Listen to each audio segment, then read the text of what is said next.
Oke, bismillahirrahmanirrahim. Assalamualaikum warahmatullahi wabarakatuh. Pada kesempatan kali ini saya akan melakukan demo aplikasi sistem absensi yang baru. Oke, di sini kita buka dulu. Pertama kita buka dulu linknya, site.poltera.ac.id. Terus kita masukkan email dan passwordnya. Setelah itu klik tombol login. Nah, di sini di tampilan awal, sebentar. Nah, di sini di tampilan awal ada peringatan kalau kita sudah alpha melebihi batas. Nah, di sini kenapa 11 kali? Karena hari libur belum dimasukkan. Jadi di menu admin itu nanti ada menu libur nasional. Nah, di situ belum dimasukkan data-datanya. Jadi kebacanya 11 kali. Gak apa-apa. Mungkin beberapa orang ada yang beda-beda, ada yang 11, ada yang 9, dan seterusnya. Oke. Pertama yang harus kita lakukan adalah melakukan absen masuk. Di sini ada 2 kolom, ada absen masuk dan absen pulang. Nah, absen masuk bisa dilakukan dengan cara kita tanda tangan dulu di sini di kotak yang sudah disediakan. Kita tanda tangan. Nggak harus bagus banget. Ya, sebisanya aja, semaksimal mungkin. Nah, mungkin kalau dibuka dari laptop ini agak susah kalau kita nggak pakai mouse. Tapi kalau pakai HP kita bisa pakai touchscreen-nya. Nah, mungkin lebih mudah kalau di HP. Oke, di sini setelah tanda tangan ini bisa di-clear kalau kita salah.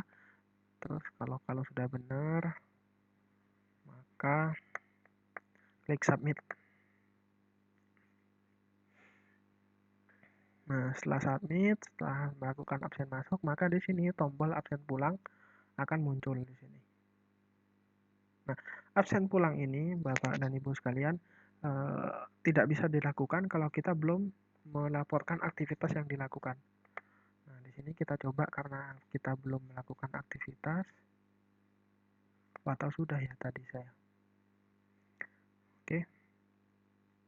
Kalau kita coba dulu. Ini kayaknya sudah ini. Ini soalnya rekaman yang kedua, tadi rekaman yang pertama ada miss. Iya, ini sudah. Tanggal ini sudah ada, saya hapus dulu.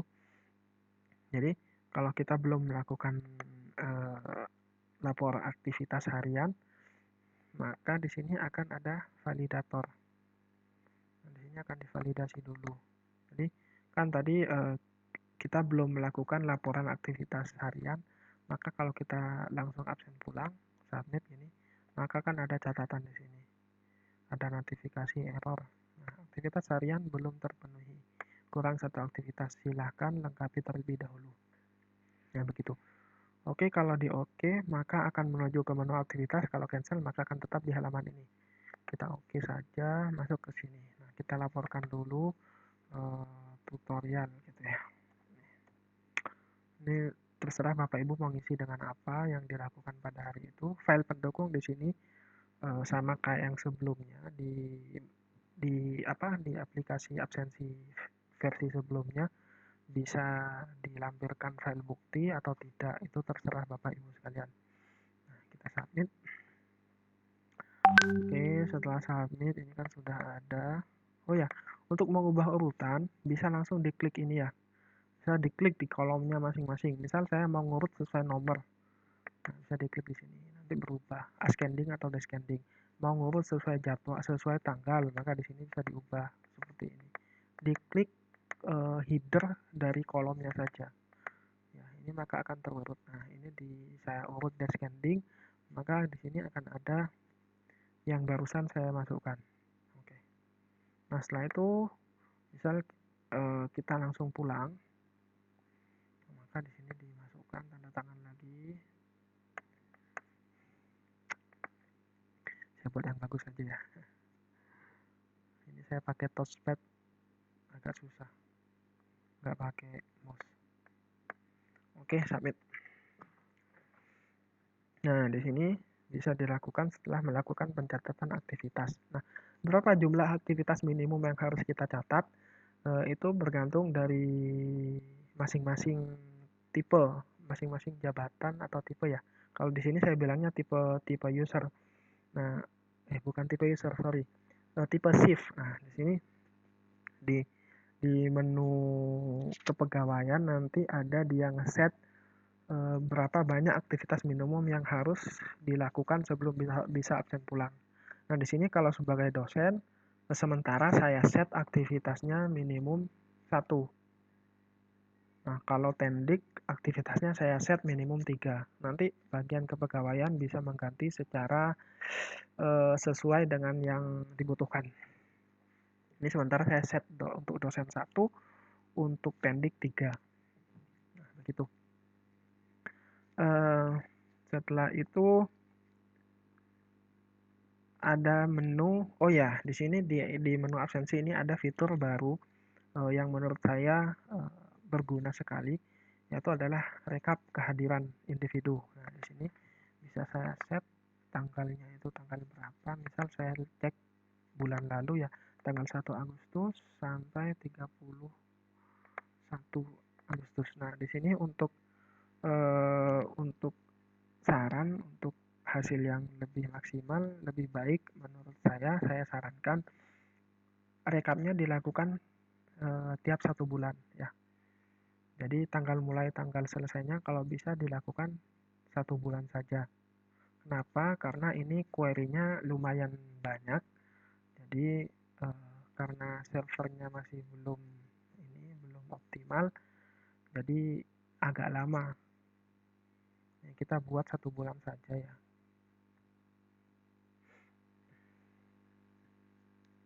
Kalau lebih dari 1 bulan, khawatirnya nanti time out. Nah, ini 1 bulan ini insya Allah cuman ya nggak sampai 1 menit sih. Nah, di sini kita buka rekap kehadiran.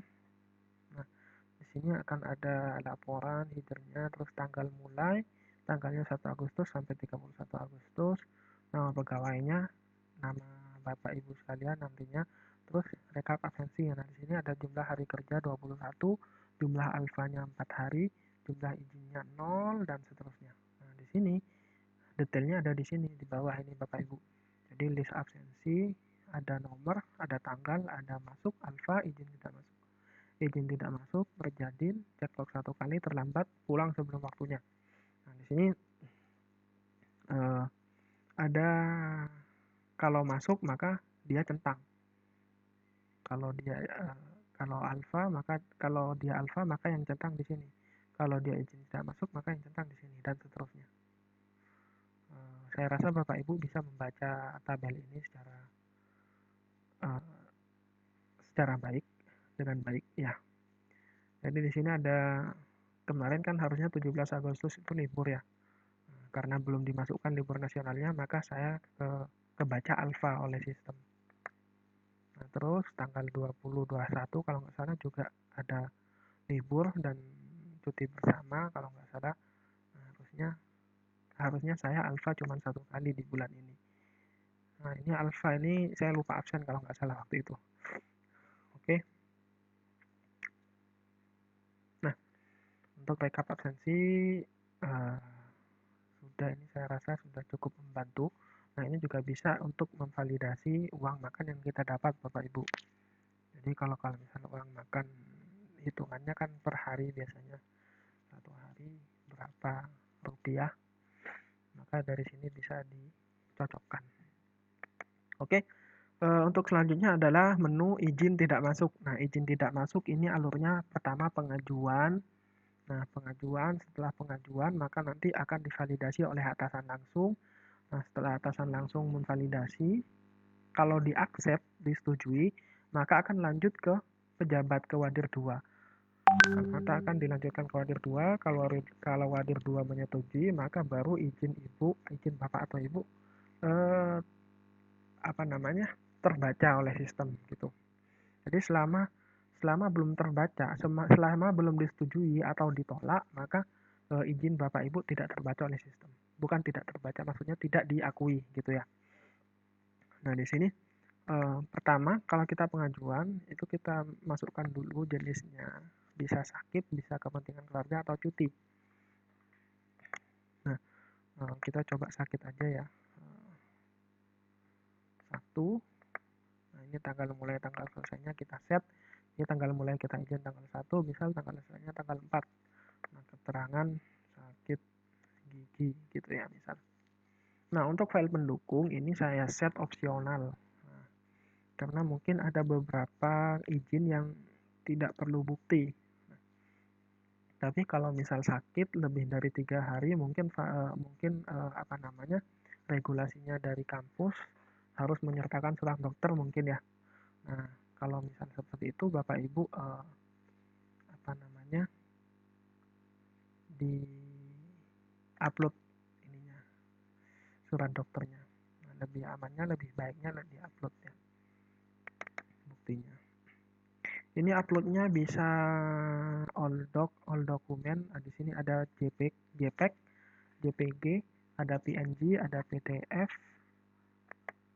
Ini ada PDF, ada Excel, ada Doc. Ya. Ini sudah bebas Bapak Ibu pilih yang mana, buktinya dipilih, lalu setelah itu disubmit. Nah, di sini pada saat kita awal submit, maka di sini akan tercatat request. Jadi baru diajukan.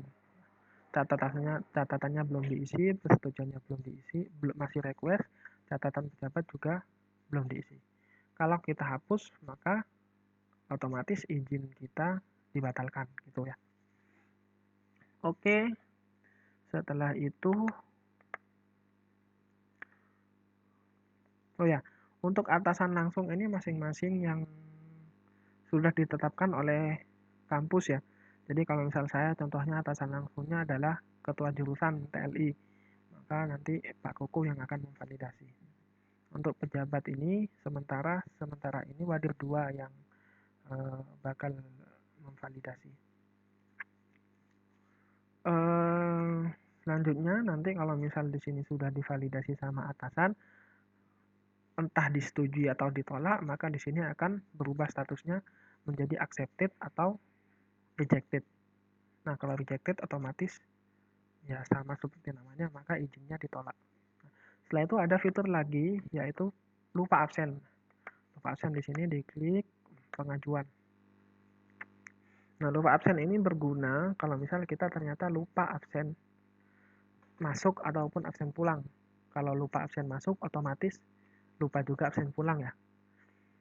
Kalau lupa absen pulang belum tentu lupa absen masuk.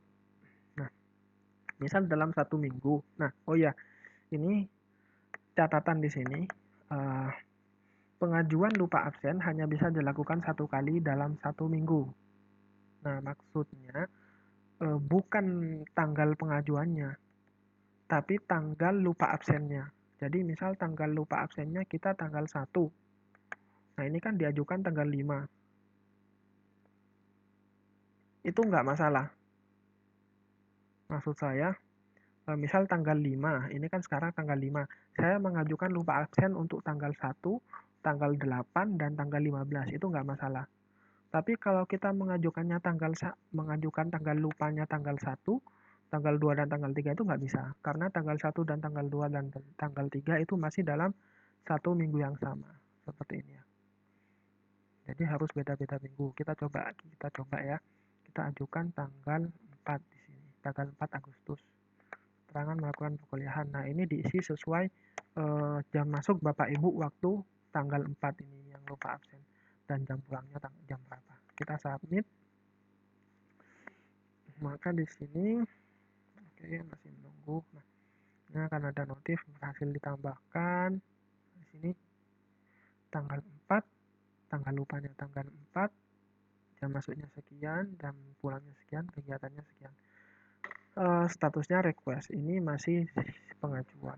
Untuk lupa absen ini yang memvalidasi siapa? Yang memvalidasi adalah atasan langsung Bapak dan Ibu.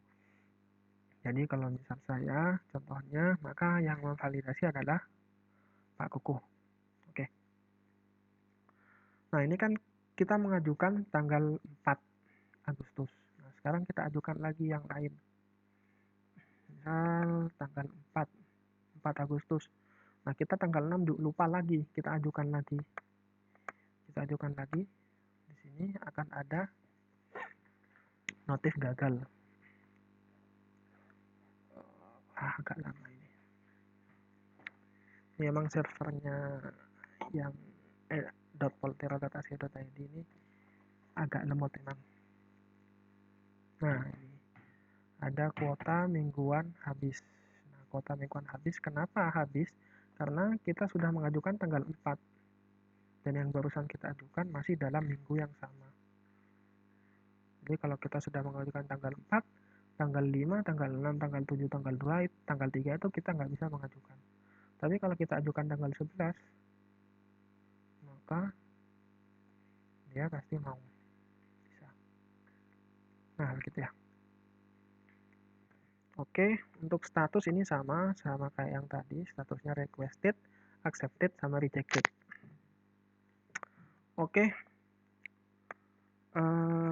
mungkin itu aja untuk tutorial untuk pengguna. Nanti selanjutnya akan saya buatkan tutorial untuk atasan langsung dan tutorial untuk kepegawaian. Mungkin itu aja Bapak Ibu pada tutorial kali ini. Kurang lebihnya saya mohon maaf. Jika ada pertanyaan lebih lanjut bisa mungkin via chat WhatsApp ya. Oke, terima kasih. Assalamualaikum warahmatullahi wabarakatuh.